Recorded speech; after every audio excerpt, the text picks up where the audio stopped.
Bismillah ar-Rahman ar-Rahim, alhamdulillah, wassalatu wassalamu ala rasulih al-kareem. So inshallah today we're going to go through a diagrammatic explanation of destiny or qadr. So many times the word fate and destiny are used interchangeably, but they're not exactly the same thing. Okay, so let's start going through this and let's get straight into it. So Bismillah. The golden principle. So in the path to Allah subhanahu wa ta'ala, the Mashayikh mention, the friends of Allah, pious people, they say that there is one principle which is referred to as the golden principle.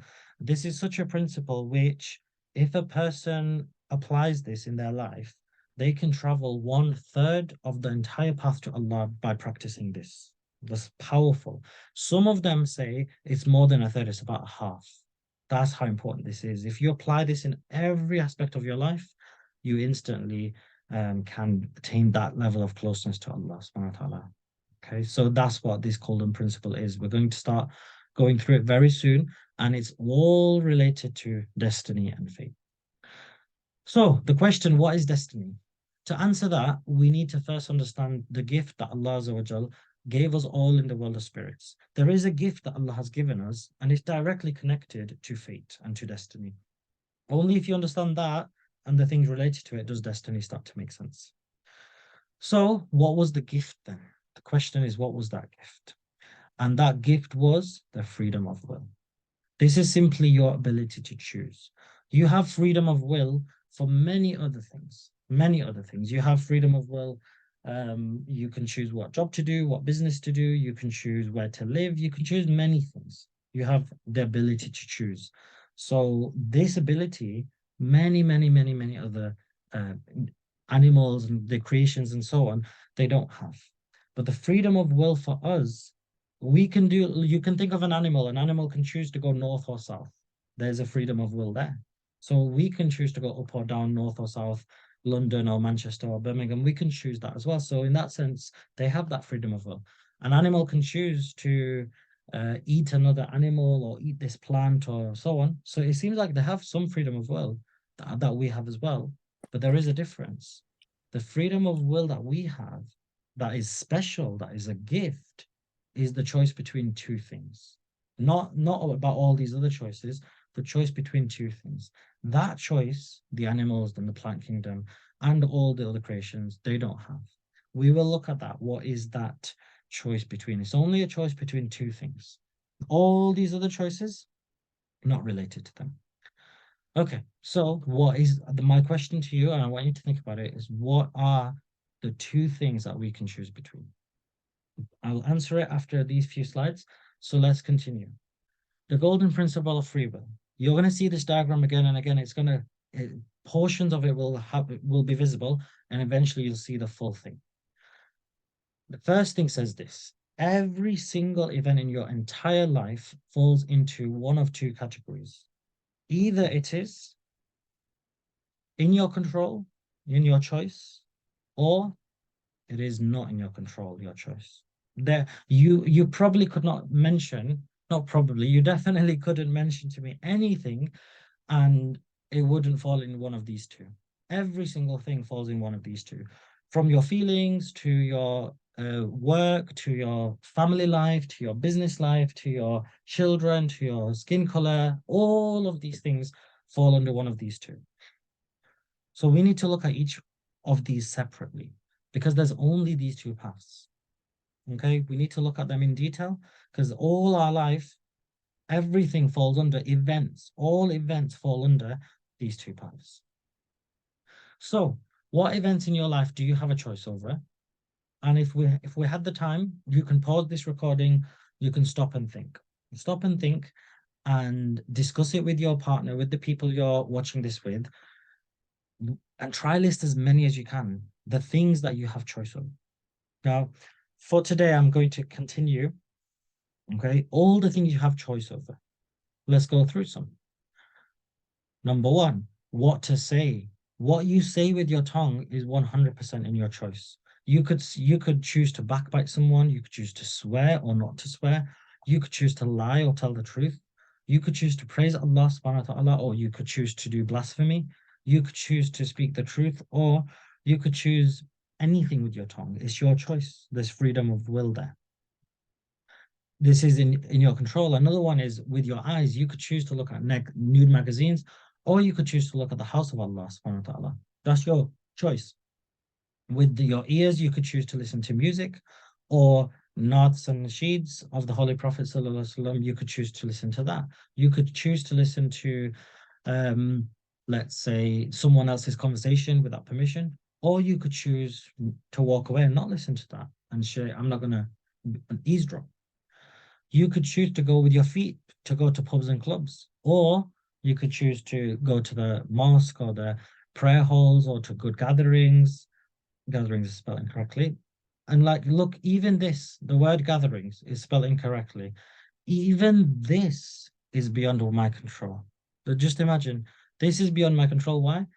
Because I looked through these slides once before this session, and some things will be overlooked. Some things will be overlooked by accident, unintentionally um, missing it. So what does that mean? Even the misspelling here is beyond my control. So this, because I tried my best. I tried my best. I looked through most of the things in the timer that I had, and this was there. So what does this mean? Look, examples of events or actions which are in your control. The thing that was in my control was looking through the slides.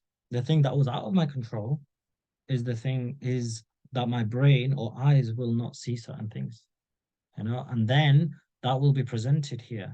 Now, how will the onlookers look at this? Will they look at this and this is your test? This is a good example because this is your test. You're looking at this. You can choose what you think. Yeah, you can choose to think, or honest mistake, it happens. Or you could choose to think negatively and think, oh, this person doesn't use spell check, or this person doesn't check thoroughly, and so on and so on. The positive and negative thought, the process that you would have is in your choice. Okay. So anyway, let's continue. What to do with the hands? Stealing, fighting, or kindness, or giving? Again, in your choice. Eat and drink, healthy or unhealthy. You can choose. Do I want to eat healthy? Do I want to put people down for eating healthy? Some people want to eat healthy and other people are putting them down, both in their choice. Some people choose to drink, alcohol. Some people will choose to drink other liquids, all sorts of things these days. People are doing all sorts of things. So it's all in their choice. Eat or drink. Who to marry. People can choose fornication, adultery, or marriage according to some. Again, all of these things are in your choice. No one's stopping you from doing any of them. Now, the question that I had before is this question here. What events in your life do you not have choice over? So after this, I'm going to ask you that question again. And the question is, your freedom of will is limited between two things. Two things. And this slide itself is actually a clue because the two things I mentioned in there. But let's look at the other extreme now. The other extreme is what events in your life do you not have a choice over? Not have a choice. Let's have a look at some. Again, if you're watching this recording, I'd recommend you stop here, pause and think, and discuss it with the people around you, and then have a look at this list. So, things that are not in your control. The year you were born, not in your control. You had no power over that year that you were born, or even the fact that you were born. Whether you were male or female, not in your control.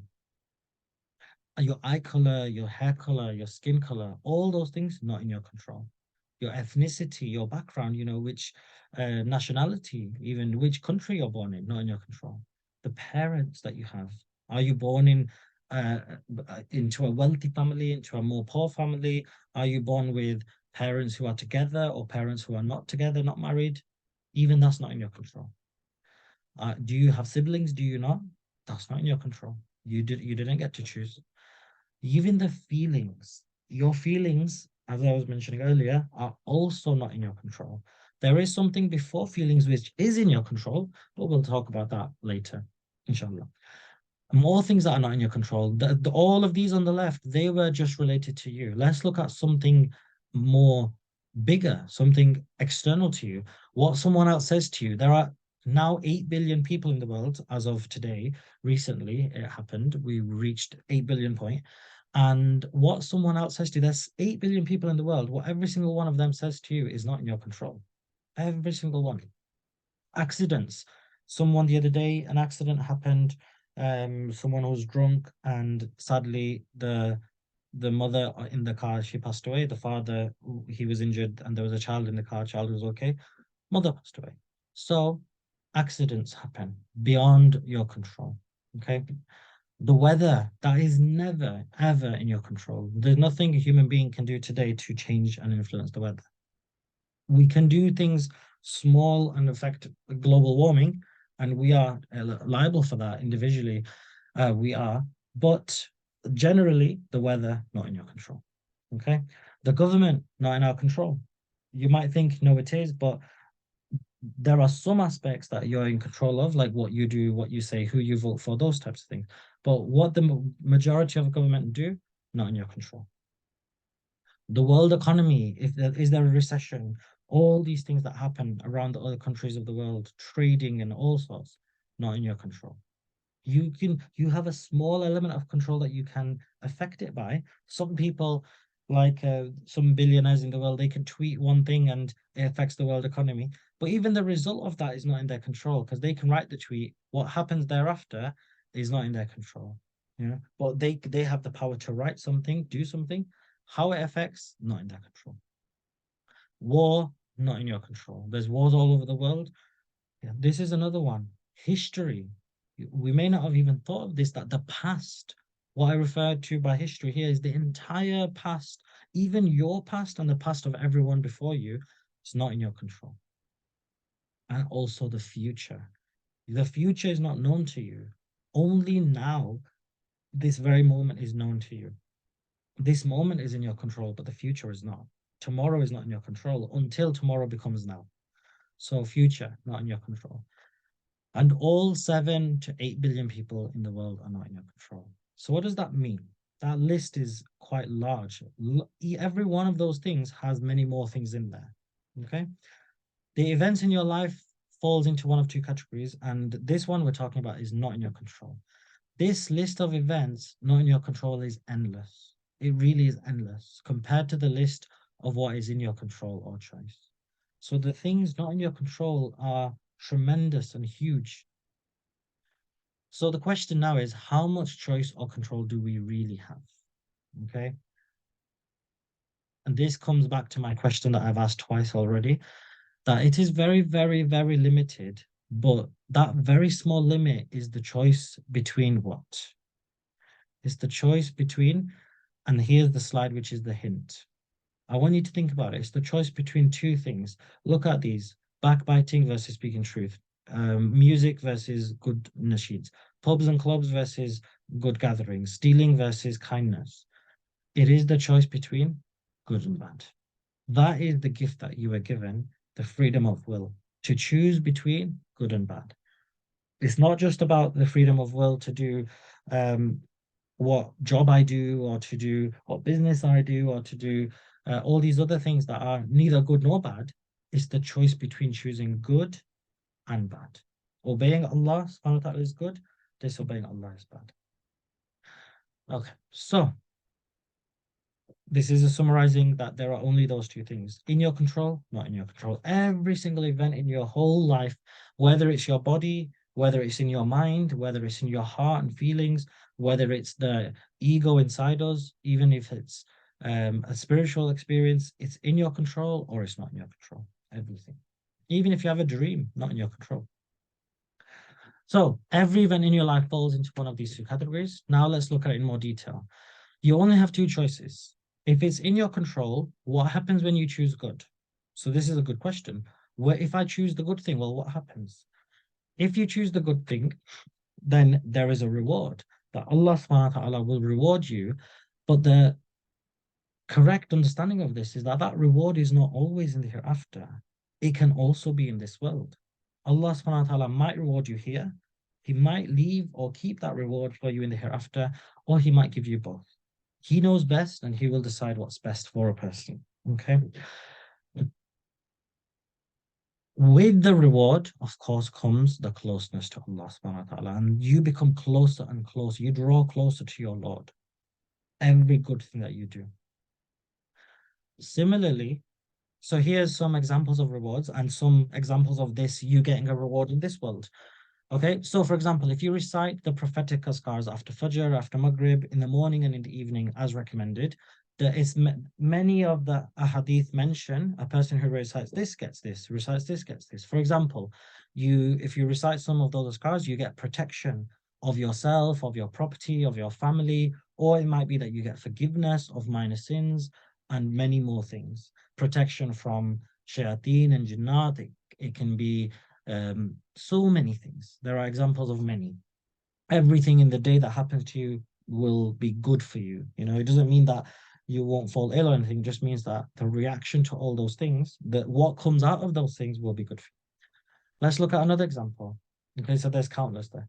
Giving in charity. So it's mentioned in narrations in the hadith that person who gives in the way of Allah subhanahu wa ta'ala, Allah increases their rizq, their sustenance. That's increased in this world, not in the hereafter.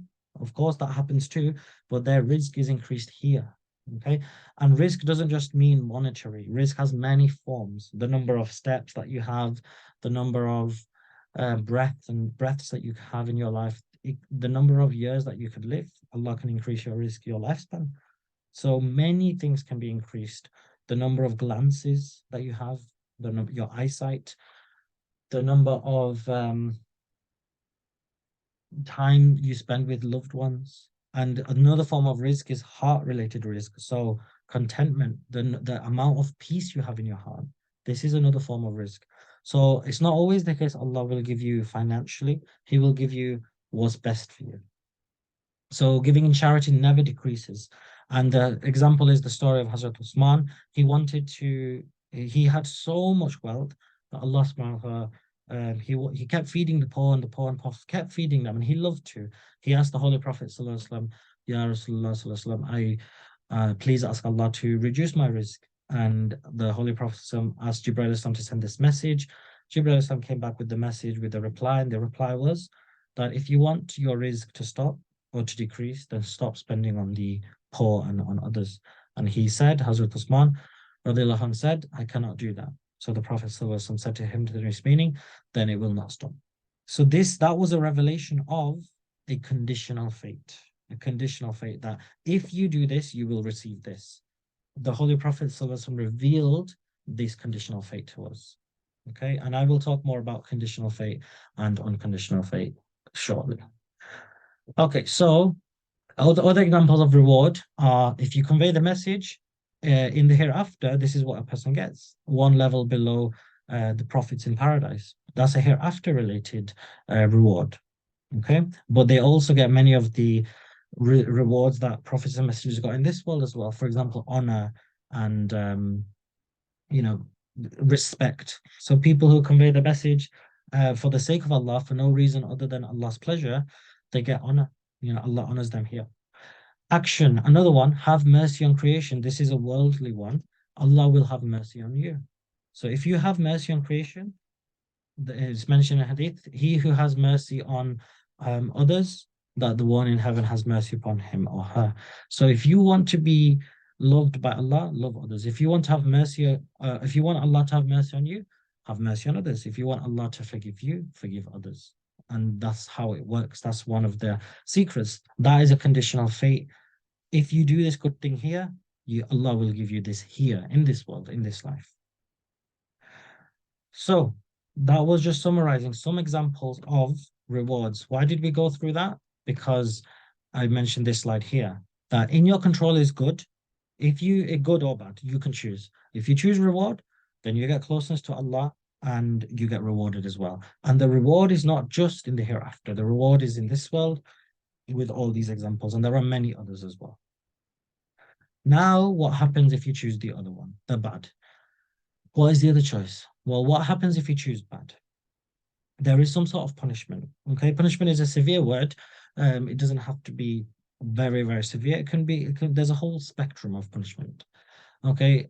Similarly, punishment is not always in the hereafter. It can also be in this world. And if it is in this world, it's actually good for us because it's returning us back to Allah. It's turning us back to Him. It's reminding us to change our way. Okay, so even then, the real punishment in this world, when that people get, is when that punishment takes their life. If that punishment takes their life, then they don't have a chance to repent anymore. That it's taken their life and they've gone, you know. But if they have any form of um punishment, meaning something bad outwardly has happened to them, that punishment, that admonition, that harm that is done to them can actually return them back to Allah. They can turn back to Allah subhanahu wa ta'ala. So we'll talk about that a little bit more. How do you know something is punishment or not? Because sometimes things happen to us, they're not punishments. They're not. So, and sometimes bad things happen to us, and you might think that they are, but they're also not. So I'm gonna touch upon that, inshallah. So the final thing is that it distances you from Allah. When a person does something bad and they receive some sort of punishment, that can distance you from Allah because this person is doing something bad, they're staying in an evil state, they are distancing themselves. It is not Allah subhanahu wa ta'ala that distances you from Him, it is we that turn away from Him. Okay? And that is a great form of punishment upon the self that we're doing to ourselves. And this is the reality. Allah does not punish you here. The punishment is reserved for hereafter. Here, all the admonition, the outward things that happen to us is Allah calling us back. He says this in the Holy Quran that we send them a reminder once or twice a year so that they may turn back. That reminder is like a difficult test. And it's a reminder why? Because Allah is telling you, come back to me, come back to me. Look at the world of the people. They don't care about you, they don't love you, they don't love you the way I love you. Turn back to me and I will show you. So that relationship with Allah subhanahu wa ta'ala is incredible, and it's the most special relationship, and it's the most mentally peaceful relationship. In there is, if a person has mental health issues with the relationship with Allah, if they have that, all their mental health issues disappear because of the peace and satisfaction, happiness and joy in that relationship. It destroys all harms of mental health. But when they don't have that, everything in the world can affect you. So in other words, Allah is saying, these things in the world that are happening to you, they're happening because you're not with me. If you come to me and have my relationship, they'll all disappear. So let's carry on. Examples of punishment. So now let's look at some examples. It helps. Let's say a person is jealous. This is an action. This is your choice. You're jealous of someone. The punishment that's mentioned in the hadith is that jealousy burns good deeds like fire burns wood. So this means that all those good deeds a person's done has gone. So the effect of their good deeds cannot affect them anymore. If your good deed has disappeared and it's turned into ashes, that actually tells you that your good deed cannot affect you. It can't benefit you anymore. Like, for example, let's say a person does Ramadan and all Ramadan they're worshipping, doing good acts, or they do Umrah, or they do Hajj. But then they come back and they're jealous of someone else, or he has more money than me, or she has this and they have that, and they shouldn't have it, I should have it. They become jealous. All the effect of the Umrah, the Umrah's gone itself, the reward of the Umrah, but the effect of it also goes. That's why it's mentioned it turns to ashes, because the effect of that thing is no longer there. It's as though you never did it. So that's how harmful jealousy is. And jealousy harms everyone. It harms you, it harms your siblings, it harms your friends, whoever you're jealous of, it harms them as well. So Shaitan was jealous of Hazrat Adam Islam. And I want you to pause and I want you to think of an example here. Think of an action, think of an example. Okay, try to think of something where if I do something bad, what effect does it have upon me and upon others? Okay, and pause it here and write a few down. I'm going to give you a few more. Arrogance. The punishment is as a person with a single atom's weight of arrogance will not enter paradise. This is a hereafter punishment. But let's talk about that punishment of arrogance in this world. A person with arrogance in this world, one of the punishments they have is that a person can say something to them and they become affected, they become upset. So this person who has arrogance, they have no protection, they have no gate, nothing to protect their mind and their heart from being offended. Because they think, I am this important person. How dare you say this to me? Whereas a person with humility, the opposite of arrogance, you could say anything to them and they will think, I'm actually worse than what you're saying, you know. So thank you for your guidance. Thank you for your words of what I needed to hear. I will act upon it. I will change. I will get better, inshallah. And so the person with humility isn't affected. So they have this protection around them. Whereas the person with arrogance, no protection, you could say anything to them and they get affected. So who is it that's punishing them? Themselves. This is what we have to understand. Allah subhanahu wa ta'ala isn't the one punishing them. The person's destroying themselves. Allah is guiding you, telling you, don't have arrogance, don't have jealousy, don't do these things. And we destroy ourselves with them by not listening. Another one on uncleanliness after urinating. In the hadith, it's mentioned there's a punishment for that in the grave. But there's a punishment for that in this world as well. People who don't have cleanliness, there's diseases. Scientists show that there are many diseases that people can, catch illnesses and all sorts of viruses and things for being unclean, and it spreads all because of, being unclean. So these bacteria are present. So which punishment is that? From Allah? No, from the person themselves that they brought upon themselves. So that these are examples of punishment. Those things, they take you away from Allah as well. And that's the worst punishment.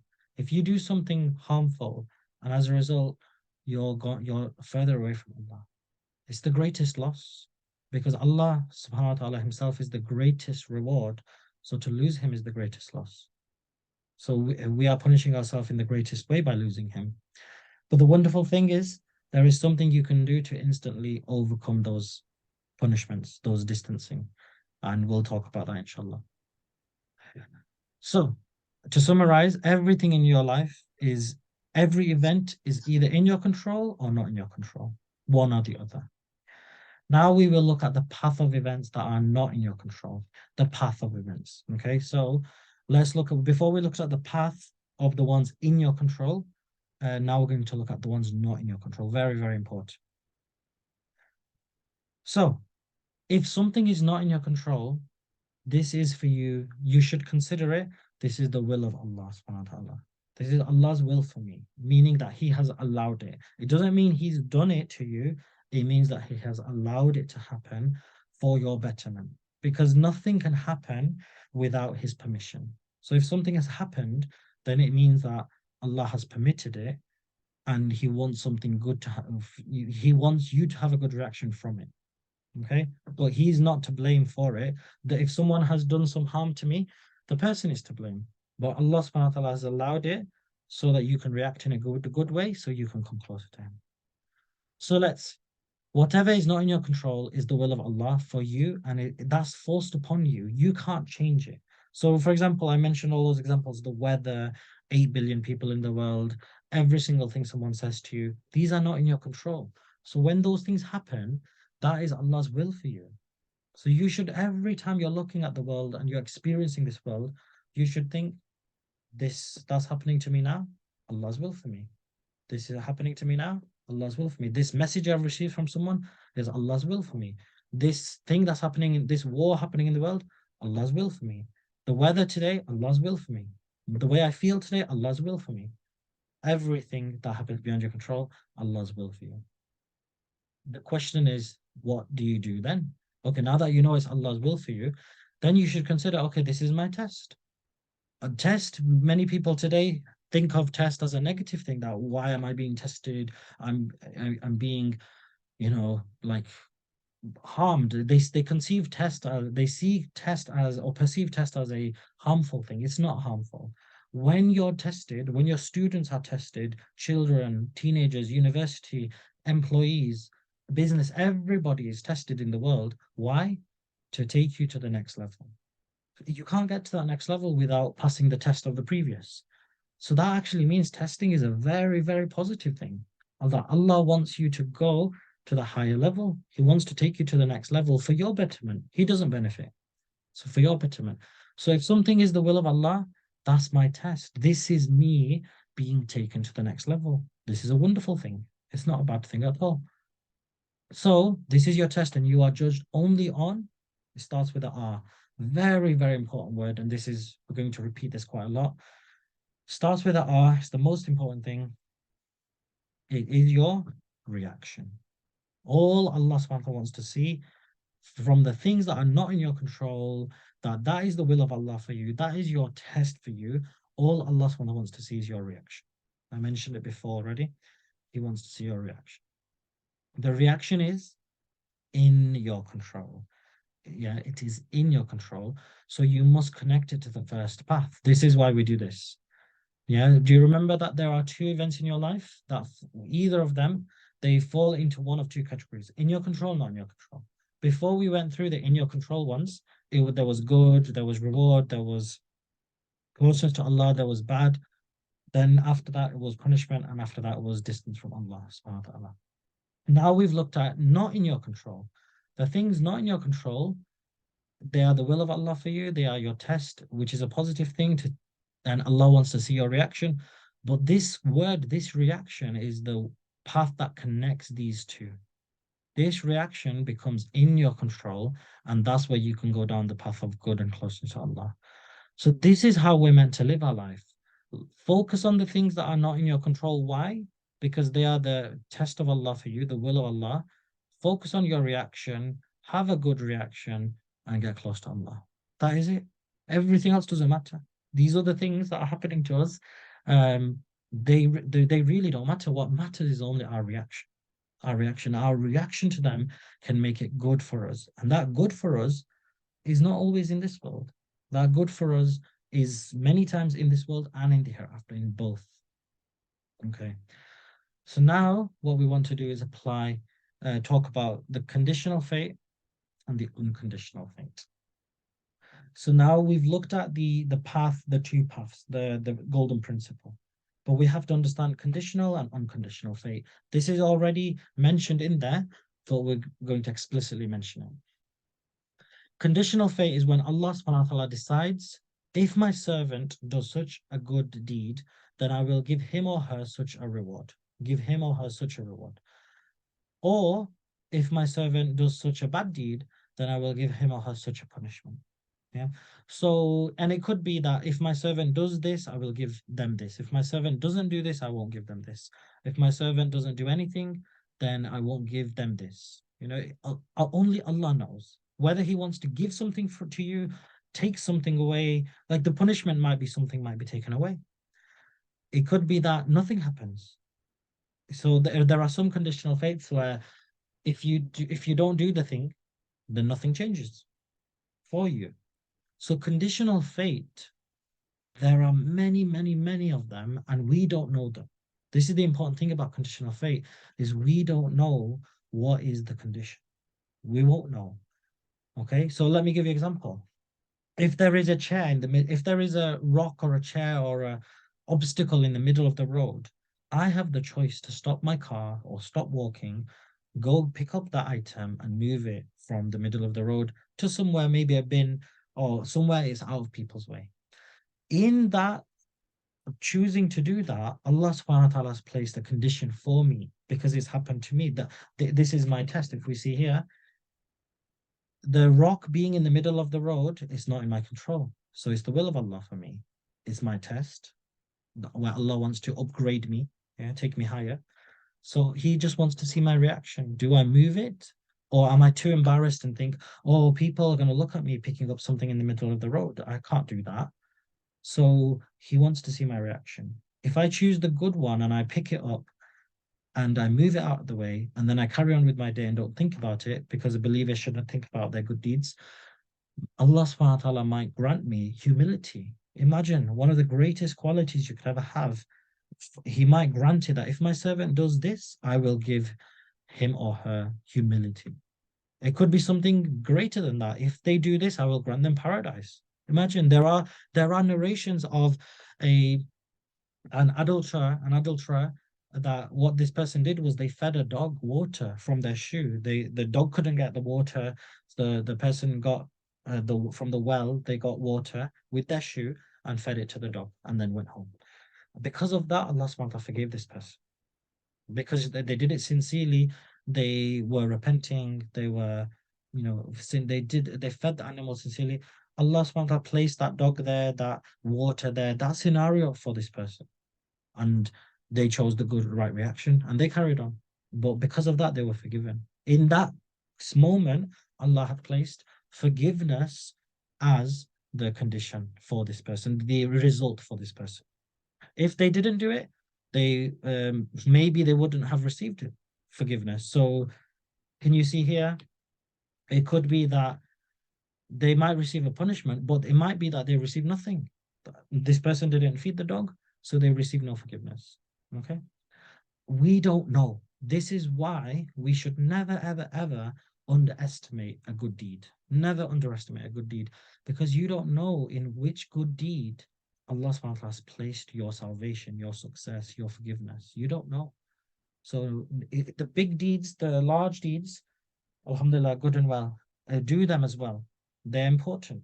But the small deeds, they could be also the ones where this condition of your forgiveness, salvation lies. So that's conditional fate, and there are many examples of them. And you've already seen many examples of conditional fate. Can you remember where? Yes. Look at them again from the point of view that Allah has placed a condition upon you to receive something, be it good or bad. So let's look back at that. Allah has placed in here all of these things, a conditional fate. If my servant recites the askars, I will give them such and such. If my servant gives in charity, I will give them more increase in risk. If my servant conveys the message, I will give them this. If my servant has mercy on creation, I will have mercy on them. So can you see that there is conditions there? That if you do this, you will get this. Those are examples of conditional fate. The examples of unconditional fate, which we will come to next, they're coming. But here's some more. This is the dark side of it. If my servant has jealousy towards other people, I will destroy their good deeds. And because I don't want their good deeds, I want a pure heart. Allah subhanahu wa ta'ala wants a pure heart. He doesn't want a jealous, dark heart like that. And if Allah will destroy your good deeds, and even the effect of your good deeds will be gone. Because jealousy is competing with Allah. You're basically, a person who's jealous is saying, oh Allah, you gave that to the wrong person. You should have given it to me. That's what a person who's jealous is saying. They're insulting Allah subhanahu wa ta'ala. So can you imagine what good deed will be left? That Allah subhanahu wa ta'ala won't accept any of that person's good deeds. They're insulting him. And there was an example for you to think about. And then the example of arrogance, that if my servant is arrogant, I will not enter them to paradise. If my servant is unclean, then they may get either the great punishment in the grave, or they may get the disease in this world. Okay, so they're all conditional fates. All of those were. So what is unconditional? Now the next one. I mentioned that there are two. Now we're going to talk about unconditional fate. And again, we've already looked at this. Unconditional fate is when Allah Azza wa Jal decides or decrees events for you beyond your control. So unconditional fate is all the things that are not in your control. That's it. That's all it is. We looked at all of them before. You've already seen many examples. Look at them again from the point of view that Allah has forced the event upon you as a test to see your reaction, which is in your control. So Allah subhanahu wa ta'ala, he's look at these examples. So we saw the examples before, the example of the weather, the example of the 7 billion people in the world. All of them are not in your control. So their test for you is the will of Allah. It's a test for you. Allah wants to see your reaction. It's unconditional fate. Okay, you can't change that scenario. That scenario is forced upon you. All Allah subhanahu wa ta'ala wants to see is your reaction. If you have a good reaction, then there's a conditional fate. If my servant does this, I will give him or her this. That is there for you. This wonderful reward for just having the good reaction. So this is the difference between conditional and unconditional fate, and we've talked about that.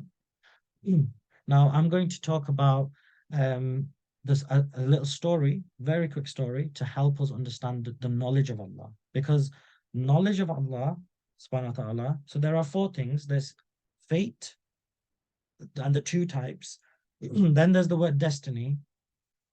And then there's the knowledge of Allah. Sorry. Then there's the knowledge of Allah, subhanahu wa ta'ala, and then there's free will. So these four things we need to understand.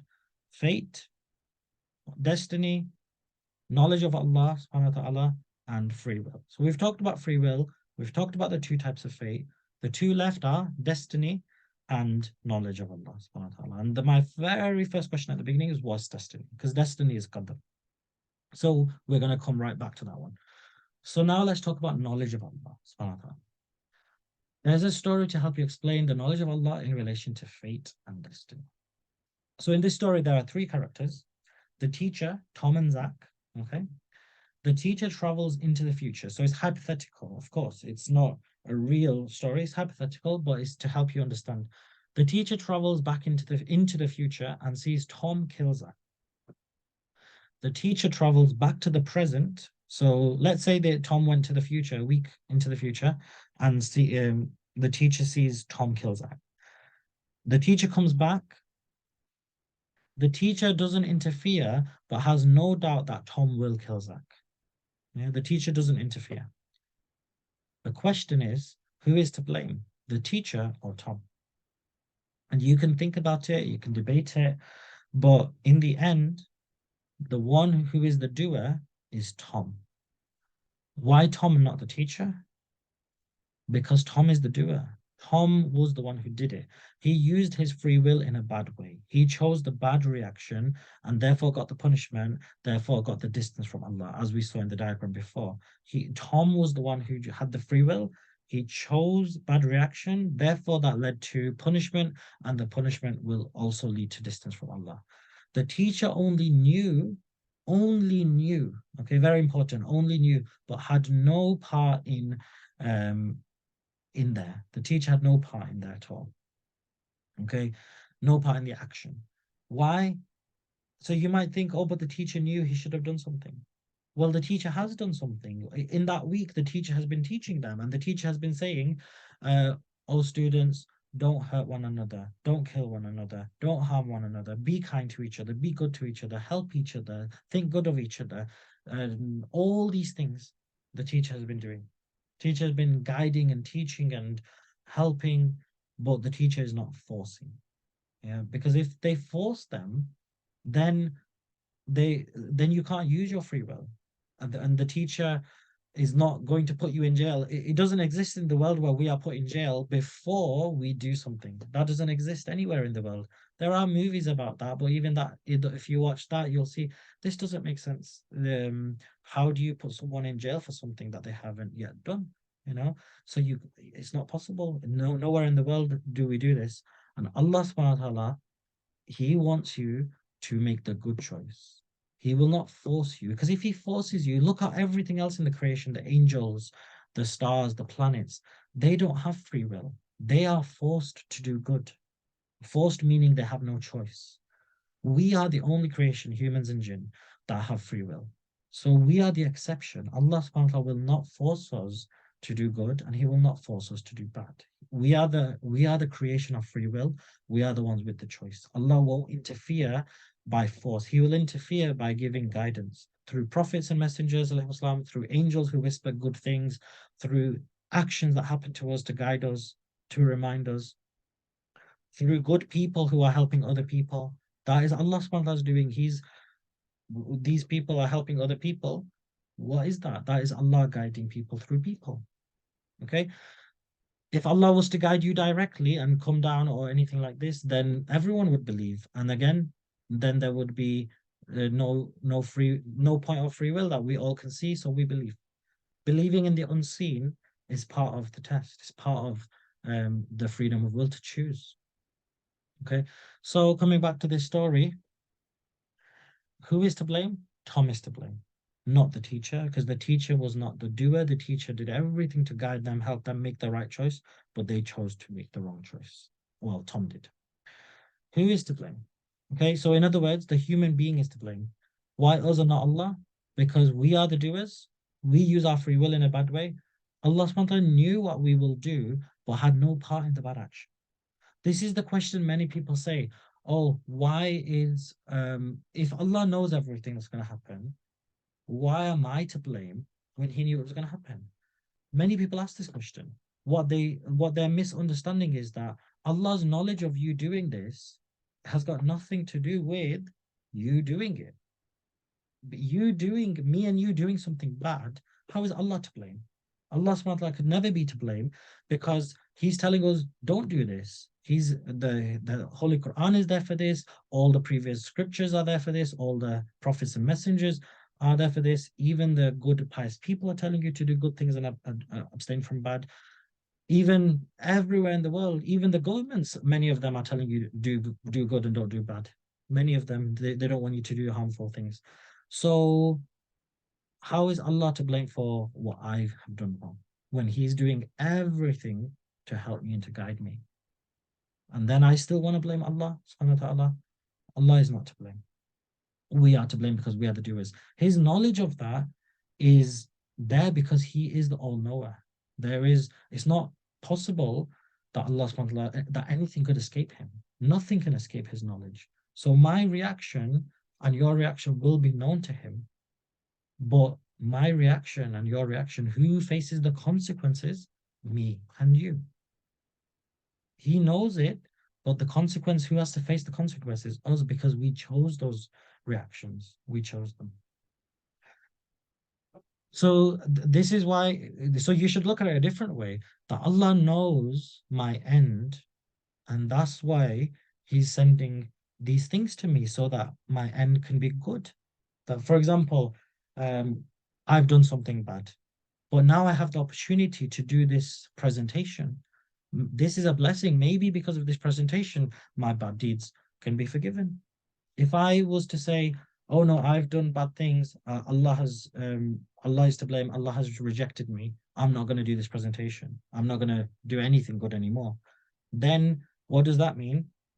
That means that I'm blaming Allah subhanahu wa ta'ala for my bad deeds, for my bad things, and I'm going to stop doing the good things. But actually, Allah has given me these good things to do so that my bad things can be forgiven. Yeah. So think of it in that way. If Allah knows the future, which He definitely does, He's sending me things to help me, to take me back to Him. So that's a wonderful thing. So by Him knowing the future, it's actually in my favor, not against me. So, alhamdulillah. Okay. The last part, the misconceptions. Misconceptions and common questions regarding faith answered. So if everything has been decreed, decided, then why am I going to be punished? I just talked about this. So let's go through it. All the events beyond your control have been decreed upon you by Allah. So that's the things that are beyond your control, not the things in your control. Okay, only the things beyond your control are forced upon you. Your hair color, eye color, skin color, year you're born, the time you're born, the people in the world, the 7 billion, 8 billion people, the weather, whether your body deteriorates or not, the people around you, your siblings, your parents, all those things, your children, they're beyond your control. They are known to Him. You are not rewarded nor punished for them. If you are born with an illness, you're not rewarded or punished for that. If you have any deficiency, you're not rewarded or punished for that. It's only your reaction that I would have said because of your reaction you become rewarded. It's your reaction. Allah chooses to reward you because of that, because we don't deserve any reward. It's always Allah that decides. But Allah subhanahu wa ta'ala is most merciful. He always gives you more than you deserve. Okay. Your reaction has not been decreed, forced upon you. So this is important regarding fate. Your reaction is not forced upon you.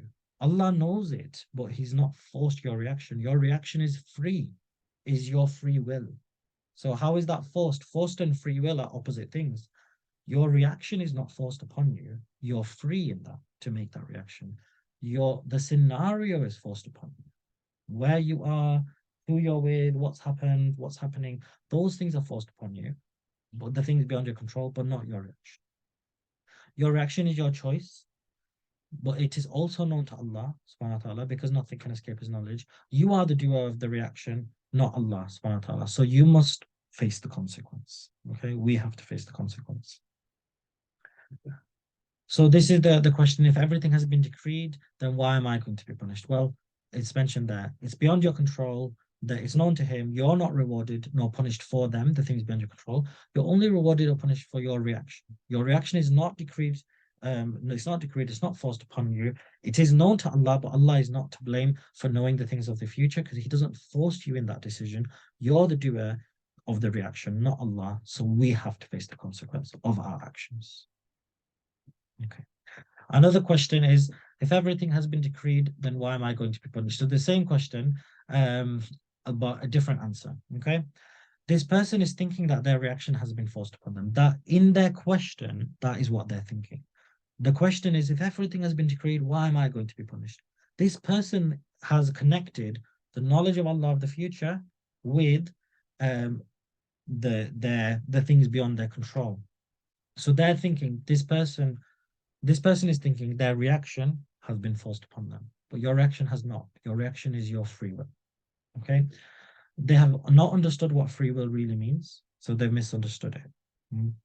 They're thinking, if I have free will and I do something bad, but God knows it, Allah knows it, why am I punished? Well, that knowledge of the future has got nothing to do with your free will. See them as two separate things. Okay? See them as two separate things, then it will make sense. And now, finally, the very first question that we started with: what is destiny? Destiny, okay, the destiny part of this is the knowledge of Allah of everything, even before it happens, even your reaction, and that He has predetermined all events beyond your control. Okay, so that's what the destiny part is. The knowledge of Allah subhanahu wa ta'ala, that He knows everything that's going to happen before it happens, but the only things that are predetermined, forced upon you, are the things beyond your control. The things beyond your control. So what is that? That is unconditional fate. Okay, unconditional fate is the real meaning of destiny, and conditional fate is the other types of, that if this happens, that will happen. So the better way to explain this with in English language would be: fate is unconditional fate. That if this happens, that happens. If I do this, that will happen. So that's what the fate part is you're related to your free will. If I use my free will to do good, then this reaction will happen. If I choose my free will to do bad, then that will happen. That's the fate part. The destiny part is the things beyond your control. All the things that it is my destiny. So I could say it is my destiny to be born in the year I was born. It is my destiny to be this hair color, skin color. It is my destiny to know the people that I've met. It is in my destiny. Why? Because it's not in my control. It is my destiny to be in this family. It's not in my control. It is my destiny to either for you to be a man or a woman. It's your destiny because it's not in your control. It is your destiny to, let's say, be in this country because it's not in your control where you were born. So your destiny is the scenario, all the unconditional fate, and Allah knows them, and He's predetermined them, and all the events in your beyond your control. That's your destiny, but your reaction to them is what leads to your fate, is what leads to the result. Your reaction is with your free will. You either will have something good happen or something bad happen. So this is the difference between fate. Destiny is unconditional fate, and fate is conditional fate. Okay. And the knowledge of Allah subhanahu wa ta'ala is the quality of Allah, is Allah's knowledge of everything. And free will is your choice to choose. When you're presented with a choice, that's your fate. I am presented with a choice. I use my free will to choose left or right, good or bad. And that is it. That is what the four things are. Destiny is your unconditional, the unconditional fates we looked at. Fate is the conditional fates. Free will is your choice to choose between good and bad. And the knowledge of Allah, He knows everything before it will happen.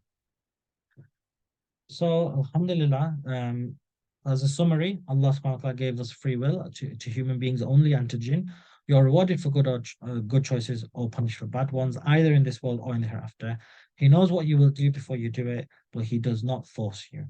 So the result is your choice. It's your choice. Okay, and that is the most important thing is the result, the what Allah subhanahu wa ta'ala decides based upon what we do, that's Allah is going to decide. But what I mean by the result is your choice, is that if we choose good, Allah will reward us with good. And if we choose bad, then Allah subhanahu wa ta'ala will give us bad in this world, but that bad is actually to guide us to good. That bad is not to punish us, to destroy us, it's to still guide us to good. That it only really becomes punishment if we die in that state of disobedience and we displease Allah, then we face a punishment in the hereafter. But until then, everything that happens to you in this world that outwardly seems bad is actually good for you because it's returning you to Him. Okay, which means everything that happens to us is actually not even bad. They're all good for us. And that's a whole nother way of looking at life. Everything that happens to me is good for me. And it's a wonderful way to live. So inshallah, I finished there. If there's any questions, then inshallah, you can ask and we'll take it from there.